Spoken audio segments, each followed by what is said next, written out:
A picture over here. I was know. admiring you and said, look for your family. Yeah, yeah. What a blessing families are. Oh my goodness, they keep me real and grounded, and they are a blessing. So we're gonna all be trick or treating tomorrow.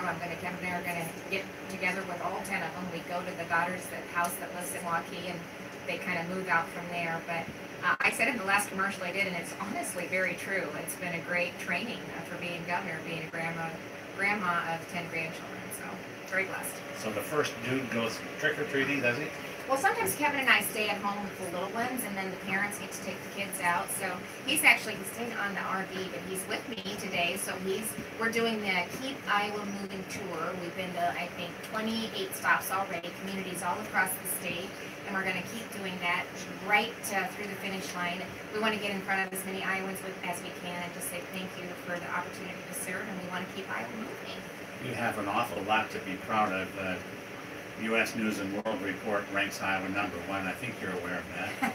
And may have even mentioned it at the time. Just a few times I bring that up. Why would you say that happened? To what would you attribute that, other than your outstanding, positive, aggressive leadership? I said it from the very beginning when I was out in New York to receive that recognition of this teeny tiny state in the heartland of America.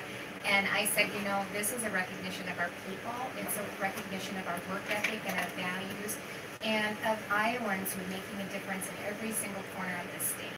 When I hear that, I said my opponent likes to tear the state down all the time, take every positive thing that we're doing and work so hard to turn it into a negative.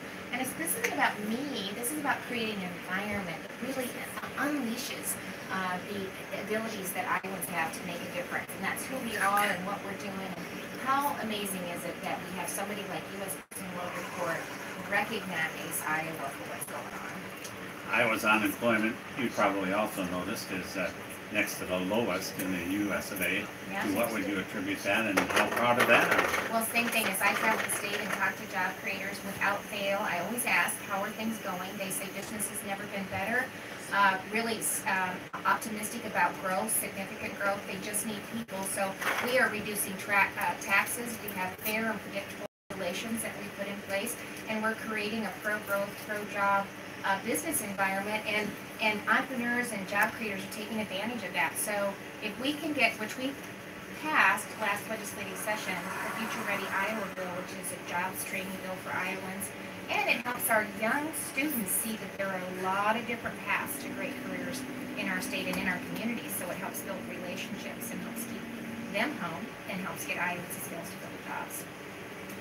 Some criticism relative to Medicaid, Medicare, Medicaid, and where we are with that.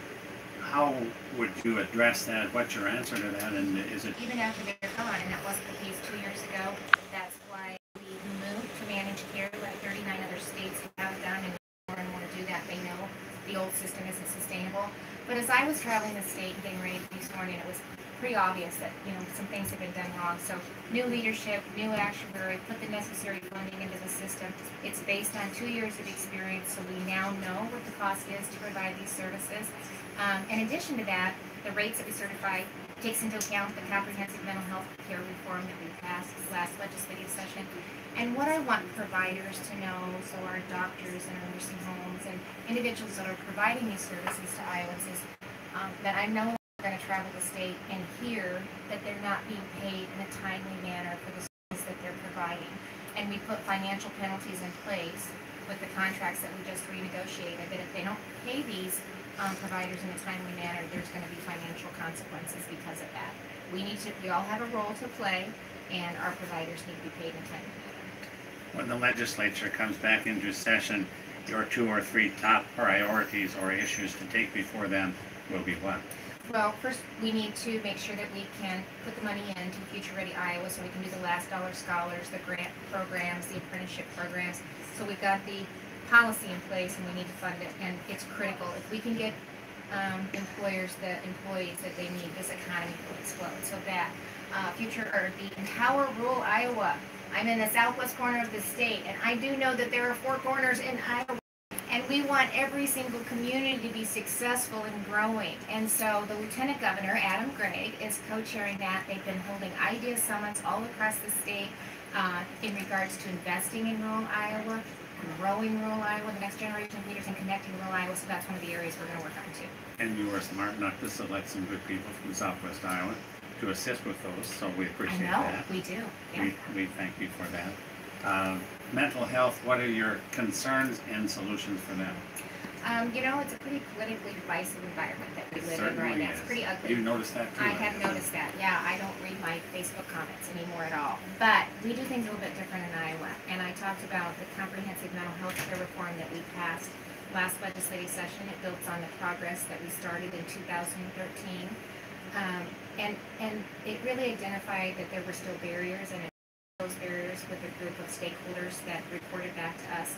And what I'm most proud about is that every single legislator in the legislature, R&Ds, voted for that comprehensive mental health care reform. So we were able to put Iowans first and move forward, and that was a significant piece of legislation that we were able to get done. Future Ready Iowa, mental health reform, and teenage suicide prevention bill all passed with unanimous support. So we were able to, with leadership, find a way to bring people together and do the right thing on behalf of Iowans. When you were in the third grade and your teacher said, "Kimmy, honey, what are you going to do when you grow up?"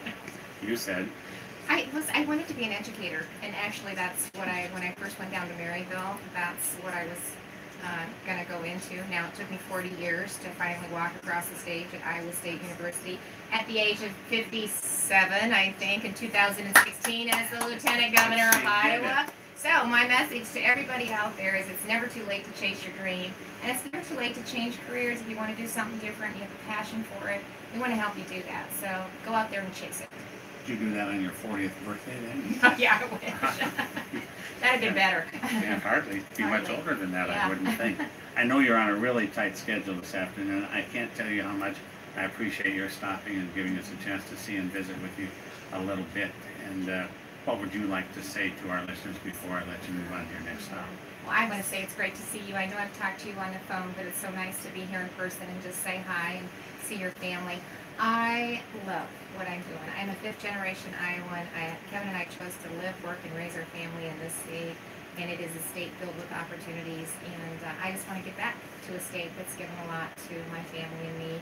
I love what I'm doing. I love this state, and I'm asking Iowans to elect me as the first female governor of this great state. So go out there and vote. Most importantly, we need people exercising their rights and vote. It's really important. I would think that people just kind of Did it work now?